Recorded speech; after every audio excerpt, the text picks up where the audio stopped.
to Adjust Inc. presents If Testimony Was a Person. Today we have a guest that you haven't met before, but she's been here every time that we have done a production. The technical genius, the person behind the camera, if testimony was a person's lead person, I would say, okay? I would like you to meet Asia Chen. Hi, thank you for having me, Don. It is my pleasure. It's a surprise. You're a native New Yorker. I am. Right? I am. What town were you born in? Bayshore. Bayshore. Mm-hmm. I was actually born in Brooklyn, but okay. I didn't live in Brooklyn or anything. I was born in Brooklyn, and then my parents already had the house in Bayshore, so when I was born, we came out here to Bayshore. So, yeah. So born in Bayshore, what high school? I went to Brentwood High School. Brentwood High School, and any special activities in high school? So starting in middle school, I played softball, played basketball, and then I played basketball up until 10th grade fall. So then everyone on my team always used to be like, "Oh my God, Asia, you're so fast, you're so fast, you're so fast." And I was like, all right, let me try track. So I went out and tried out for track my sophomore year outdoor. So 10th grade outdoor. And I remember my coach asked me, he was like, "Well, what do you want to run?" And I was like, "Oh, 2 laps." And in my head, like, I didn't know that 2 laps was 800 now at the time. I know that, but at the time I was like, yeah, 2 laps. I could do 2 laps. I could sprint 2 laps. Easy breezy. Like, calm, really, really easy. And I remember my first race, he put me in the 1500. And the 1500 is 3.5 laps. So I was in the 1500 and I sprinted. Going off, I sprinted the first lap. I'm like, why is everybody jogging? Why is everybody jogging? Come on, we got to pick up the pace. Then I realized after I finished that first lap, why everybody was jogging.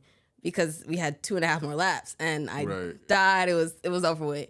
But then my coach was like, okay, well, what else do you want to try? And I was like... So wait, now, the second lap, how was that second lap? lap? No, it was hard. It was over.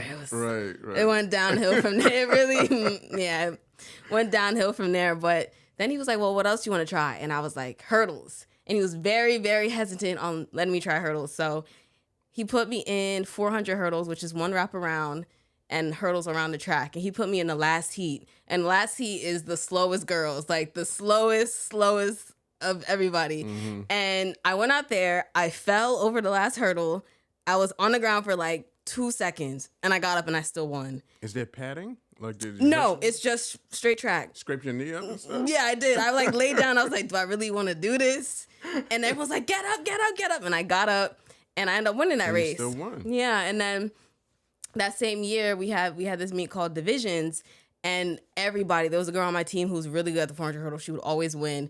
And then my best friend now, I versed her in the race also. She wasn't really a 400 hurdler. She was a regular hurdler. Yeah. And I ended up coming off that curve, and I won the race. I won my division championship my first year of doing track. So after that, it's just been track. And I did track through college. Wow, too. Okay. Yeah. And so that takes me to after high school. What college was it?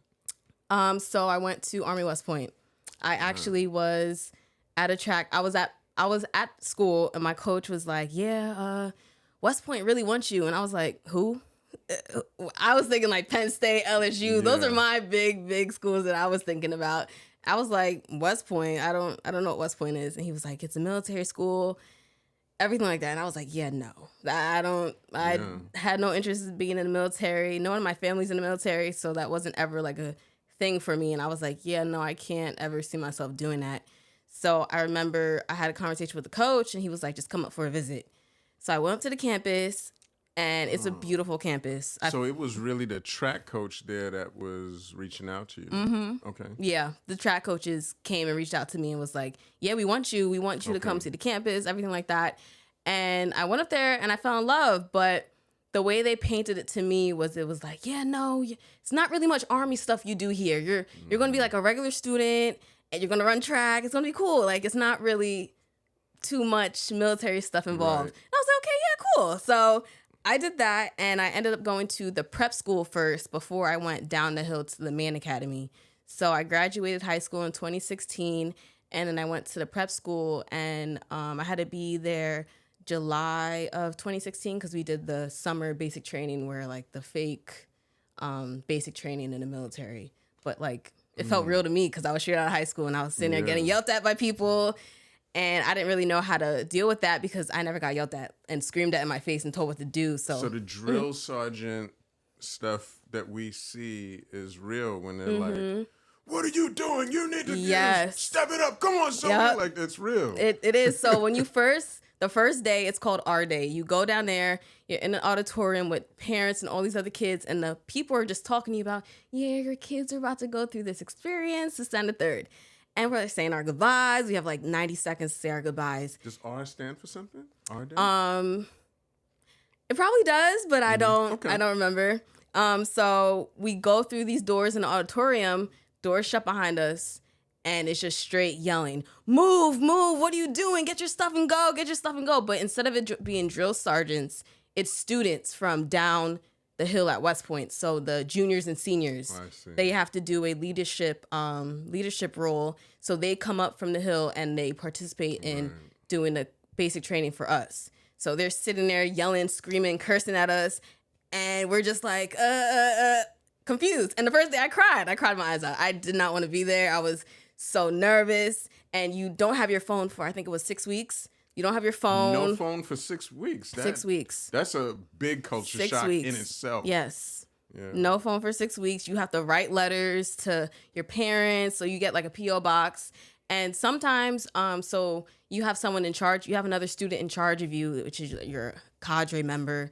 And sometimes they wouldn't even take us to get mail. Like, we would have to wait like a couple days. Like, we wouldn't get the check mail every day. Sometimes if we would get in trouble, they wouldn't take us to the check mail that day. So you're like sitting there waiting. Like, your only communication with the world is through these letters. And it's like, you're withholding that from us. Like, I want to see what my mom said to me this week. Like, it's just. So let me ask you, what kind of things could you or would you get into trouble about at West Point? A lot. A lot. It was very strict. It was a lot of rules. One rule specifically is you can't be in the same room, a male and female, or two females, two males, technically, but they were really harsh on the male, female in the rooms with the door closed. Okay. So if you have another person in your room, your door has to be 90 degrees open. And that was like difficult for me because it's like, okay, I have all these different friends. I have like, what if I want to have a private conversation with somebody? It was really nowhere for you to go to have a private conversation with someone because it was like looked down upon. And then also another thing that was kind of not really looked down upon, but being an athlete, you're treated differently. People who come into school directly, so like just academically or like they're not an athlete at all, people who just come and are just, because it's hard to get into West Point, very hard. Focused on the military training, probably prepared themselves to get admission and gained admission, and now they're looking at you like, you just got here because you're an athlete. Right. So I know, especially the football players, they get the biggest brunt of, oh, you aren't even that smart. Why are you here? Like, and I know, remember me as an athlete, you get out of a lot of things that they have to do. So like, they would have to parade every weekend. You would have to do drill. You would have to do military training. The weekends that we would have meets or practice, we would get out of that. But because we're getting out of that, they don't like us for that. So all those different things, it didn't, a lot of different Stigma rules. for being a woman. Yes. So, I mean, I know in people's heads, they're like, you know, if somebody has a chauvinist mindset, then they're looking at a black woman, maybe even looking at you as a black girl from New York. Oh, she doesn't belong here. This is not the real deal. But I mean, stigma. I mean, did you feel that, or was it shown in some way that was obvious? It was obvious, felt, and shown. I feel like I had a target on my back. I felt like I had to always maneuver in a different type of way because during the school year, you're in different companies. I'm trying to think of how to describe it, but like you're in a group. It's like everyone has their own barracks, which are like your dorms. And each company has their own barracks. And like you have guy who's in charge of you, which is called your TAC officer or TAC NCO. So that's a captain rank and then also a sergeant rank. And they're people who were actually enlisted in the Army, but they come back to West Point to like Provide take control. guidance. Yeah. So every end of every semester quarter, you get a military grade, and your military grade consists of what your peers think of you, what your TAC officers think of you, and what you do around the company to help around. So one, I wasn't really around that much because I was an athlete. Two, when I was around, I wasn't really doing much because I had to catch up on work or I had to do other things. And it was just like, I would always get the lowest military grade. They can only give so many A's, so many B's, so many C's, and then the rest are like D's. So let me ask you, what so you get this military grade, is it's not considered a class. It's not considered a class, but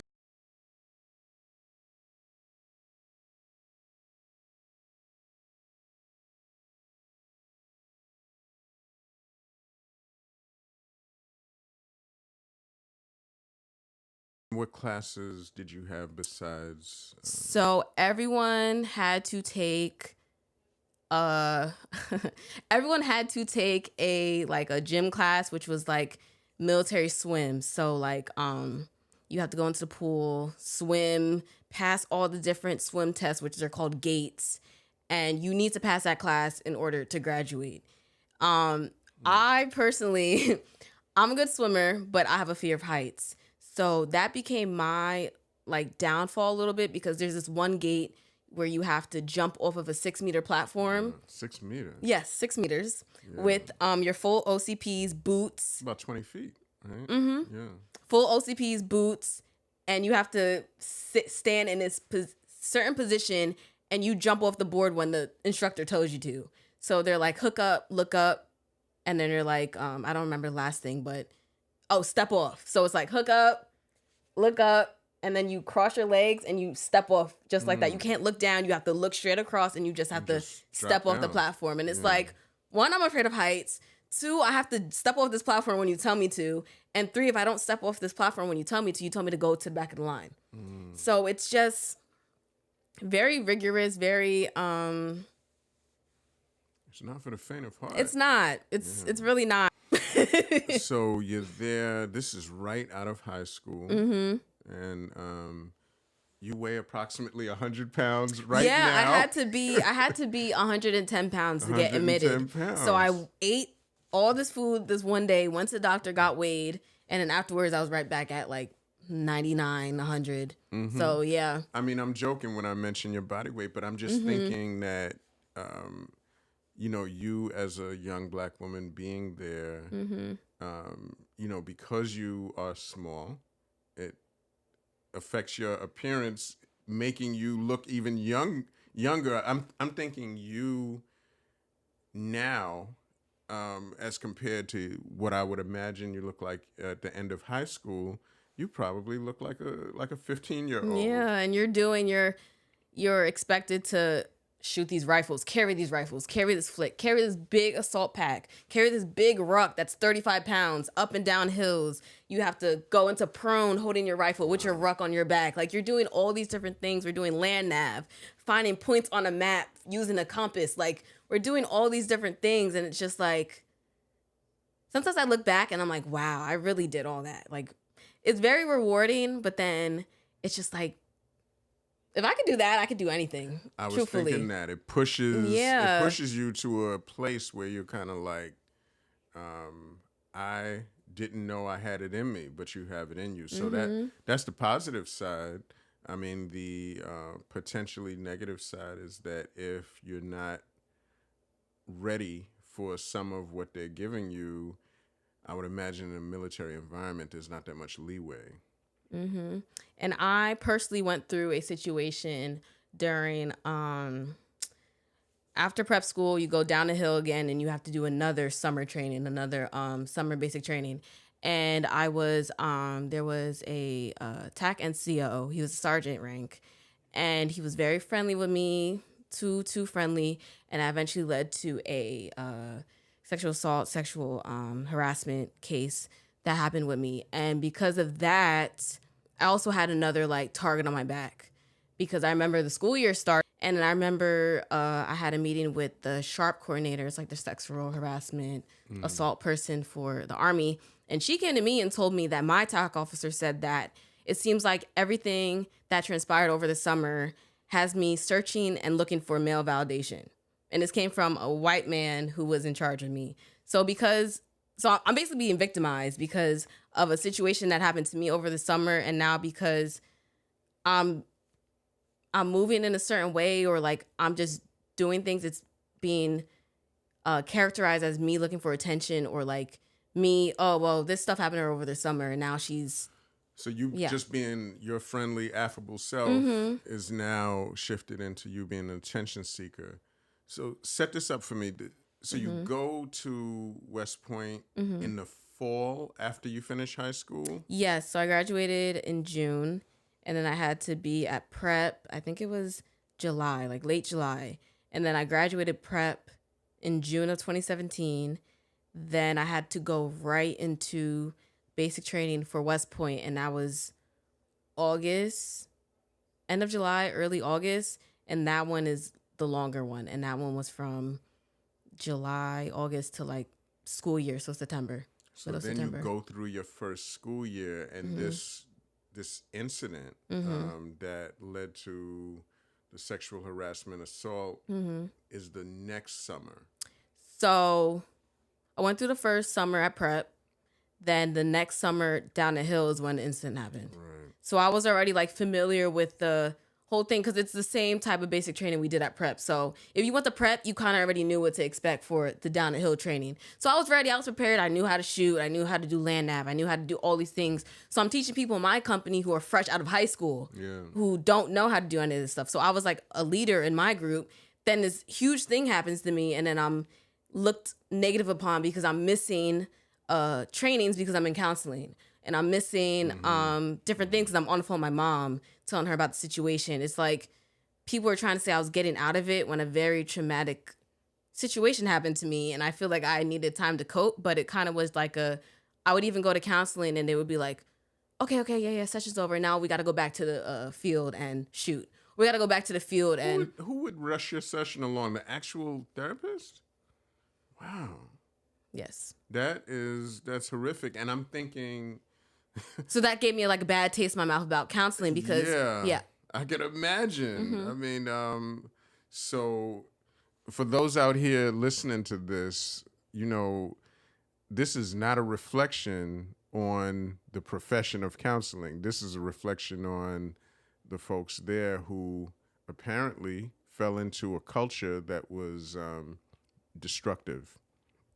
And so to the extent that you're comfortable, tell me what happened with this. What did this person who harassed you or even assaulted you do? So there was many instances, but the ones that I can remember, so we used to wear these things called camelbacks, and they used to hold our water. And you would like drink out of your camelback if you're thirsty because we don't carry water bottles around. So I remember one instance we were on the wall in the hallway in like our barracks, and our cadre member was like telling us to read our knowledge books. And the knowledge book is like has all this information that you have to recite to your cadre member, and they check it off. Then you go and recite something else.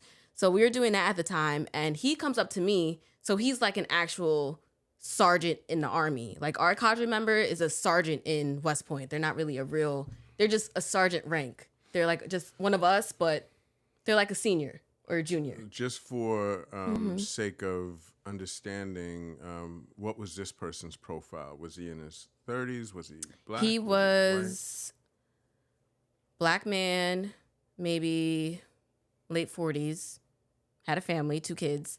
Yeah. And so go ahead. So we're just on the wall, and he was just having a conversation with me. He was like, I'm thirsty. And then I'm like, okay. And he reached at my camelback hose and drunk out of my camelback.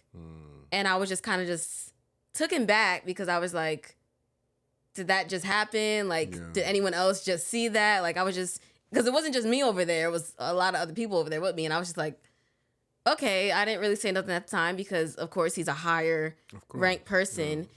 So I didn't say nothing. I was just like, okay. And he was just very like very friendly to me. And a lot of people noticed that after I said something to, like, after I reported it, they were like, yeah, we noticed that he would just favorite you. He would be around you a lot more. Like, I remember another time we were like cleaning rifles, and it was like 10 at night. And he was like, well, I gotta go home, and I really don't want to go home right now. I kind of want to stay here a little bit longer, like directing that toward me. And I was just kind of like, okay. So the situation that other things transpired, but I don't want to get too much into that. Yeah. But the situation that really took off that led to me saying something was I had laundry, and we would send our laundry out to get done, but that week I think our laundry wasn't getting done. So he offered to wash my clothes for me at his home. So I was like, okay, yeah, sure, because I'm under assumption, okay, his wife will probably be the one who washes my clothes. So I gave him my laundry, and he comes back, and everything in my stuff is folded. Like, everything's folded. So that same day, we're on the wall again, and everyone has like a green notebook that you like cover in duct tape to like waterproof it. Right. So he asked to see my notebook, and I was like, okay. So I gave it to him. He disappears for about 10, 20 minutes, comes back with my notebook, hands it to me. I take it, put it in my pocket. So then I go into my room later that day, and I'm going through the notebook, and he wrote me this long letter in my notebook. And basically he was saying, you're so beautiful. I really want to be with you, but I can't because you're just a student, and I'm this NCO. Like, I forgot the wording he exactly used, but he was like, you're just a student, and I'm like in charge of you, so that's not right. And he was like, every time I go home, I think about you, and I never want to leave here because I just don't want to leave you. And then he made a comment back to the laundry, and he was like, and you have really sexy panties, and I can't wait to see you in them. And he put this in writing? Yes. Sign his name?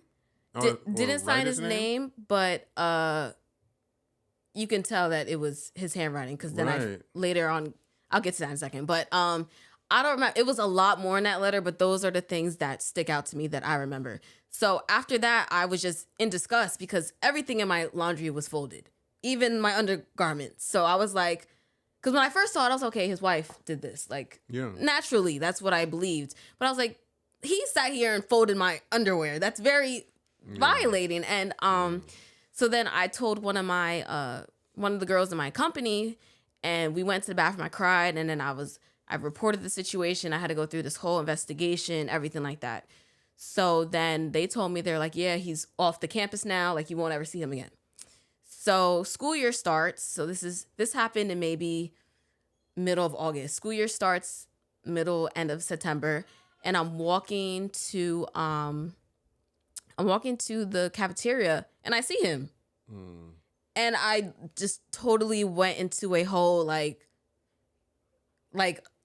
basically like a panic attack. Yeah. And I went, and I forgot who I talked to. I think I talked to the lady, and she was like, yeah, he's on campus until the investigation is finalized and over with. So that investigation wasn't finalized and over with until I was a plebe. So a plebe is a freshman.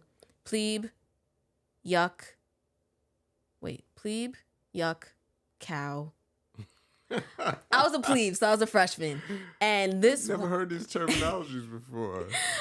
I was a freshman, and his case didn't get finalized till I was in 10th grade, so a yearling. So a year from then. And I remember I had to go in and testify, and his case, his defense was that I wanted him to write me a sexy poem, and that I wanted him to write that, and that nothing else transpired. And basically, like, it was me. Like, I was the one who encouraged all this, and it was nothing more than a poem that he wrote me. So That yeah. that is so disturbing. I have a daughter, and to imagine someone in authority writing the things that you described, and then first of all, there's really no defense for, even if a student said, write me a sexy poem, you wouldn't do it because decency as a human being, and then your leadership position is like, no, I won't do that. Mm-hmm. So was this person disciplined appropriately? I think he was removed. I think his rank was demoted. I don't really know the extent to what happened to him because after that case, they never really updated me. And that's Mm-hmm. another thing. They don't tell you anything. They're like, okay, they want you to report this. They want you to report that. They want you to tell you this. They want you to tell that. But they don't update you. They never Mm. said nothing. It was like I saw him and I'm like, okay, but you guys told me he wasn't going to be on campus Right. anymore.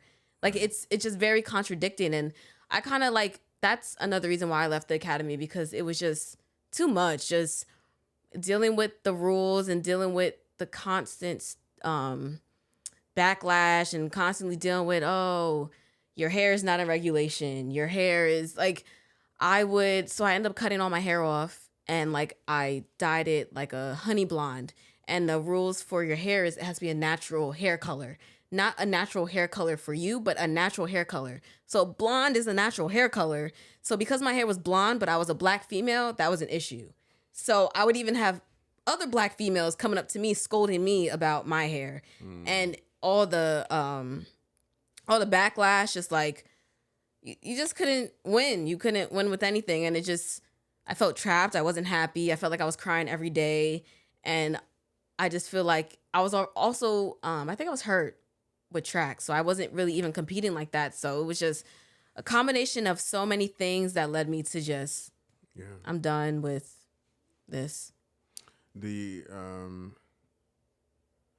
the culture in the military and in police departments and places that are paramilitary in that way always hear these things, but you had a real experience. And as a young professional, do you think that this experience, I mean, besides just heightening your awareness of the possibilities of these things happening, do you think it shaped you in any way? I definitely think it shapes me. I'm kind of the person now where I feel like everything happens for a reason. I feel like this was a very terrible situation for me and I still like process it. I'm still going through it. I still have my moments where I'm like panicking, everything like that, but I feel like it's a part of my journey, it's a part of my story, and I do feel like it shapes who I am. I really do because I'm trying to find the words and I can't find them. But I just feel like it's made me learn resiliency and it's made me learn how to just navigate the world because the Mm-hmm. world is very challenging. The world is very sick. You have to just, I don't know. I don't know what I'm trying to say, but yeah. Does it have to do with setting boundaries? Definitely setting boundaries. Definitely setting boundaries. I can imagine that being a person that is still learning and becoming the professional that you are and will be, that uh, this this is something that it would shape you, and maybe you still are learning how it Mm-hmm. will shape you into the person that you will eventually be. But I have to commend you for being able to endure and function socially, emotionally, as well as you do. I mean, I think many people go through traumatic experiences that stop them from daily functioning Mm-hmm. because it's that traumatic, and so that's wonderful. So what are you doing now that you would like to talk about? Oh, so I own my own social media management company. It's called The Blueprint Lifestyle. So we help content creators, businesses, brands leverage content creation to increase their engagement, sales, etc., whatever it may be. We help you find what it is, find your viral moment. Mm-hmm. Um, that wasn't always my route. I went to school, got a bachelor's in biology. Where'd you get your bachelor's from? Towson University. Towson, Baltimore in the house. I don't claim to know. That's another story for another time because I don't. Yeah, that's another. Yeah, Okay. but yeah, Towson University in Baltimore. I graduated May 2021. Yeah, so I wanted to go to medical school, and then I kind of realized that that wasn't my passion anymore. So I'm into this now. I love being on the camera. I love being my authentic self. I love being able to just show that, like, no matter what you go through, that's not your definition of you. And don't try to live up to other people's definitions of you. Live up to your own definition of yourself. And I feel like now people kind of look at social media and look at other people's lives and kind of just wondering why they don't look like that. Why at age 24? Why am I not a millionaire? And you can't really focus your journey on someone else's journey. Your journey is your journey, and you're going to accomplish whatever you put your mind to. And that's something that's my motto. Like anything I ever put my mind to, I'm going to achieve because that's just the amount of, that's just what I know I can do as a person. Say more about what you just said.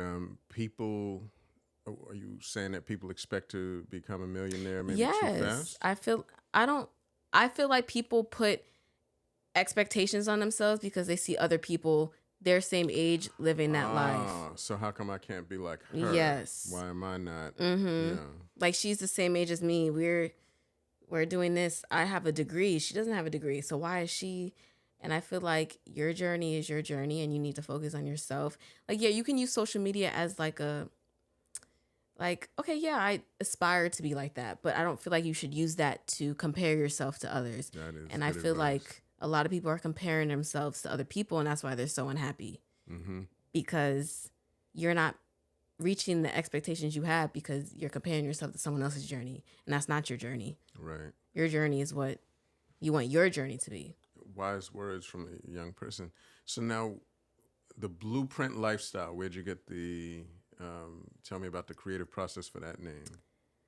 So the blueprint is kind of like the framework, like what you need to follow to get what you want to get. Like when you build a house, you need a blueprint. Like anything there is in this world, you need like a blueprint, like something to look at to get to what you want. So it's like, okay, I'm using this blueprint to build this house and it's going to be my dream house. So like you need the blueprint on how to get more followers, how to get more engagement, how to become viral, how to get more sales. You need the blueprint to get the lifestyle you want, whether it be, like I just said, more sales, more engagement, bigger visibility, and whatever it is. So the blueprint lifestyle, it kind of encompasses having the life you want from the blueprint. And I feel like it's going to expand to be other things more than just a social media management company. I want this business to be just fully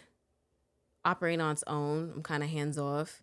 I'm just kind of overseeing the process. It's great that you are a young person focusing on business early. Your business is incorporated, which is a plus in itself because many people are doing business and they don't have the structure in place to really do the things that they should be doing while they conduct business. So kudos to you for that. Thank you. If people want to reach the Blueprint Lifestyle or Asia Chen as a person, whichever you want, if not both, how would they reach? So Instagram is my main platform of choice. I think my handle for the Blueprint Lifestyle is _the Blueprint Lifestyle, but I do the videoing, so I'm gonna put it in the thing. Right.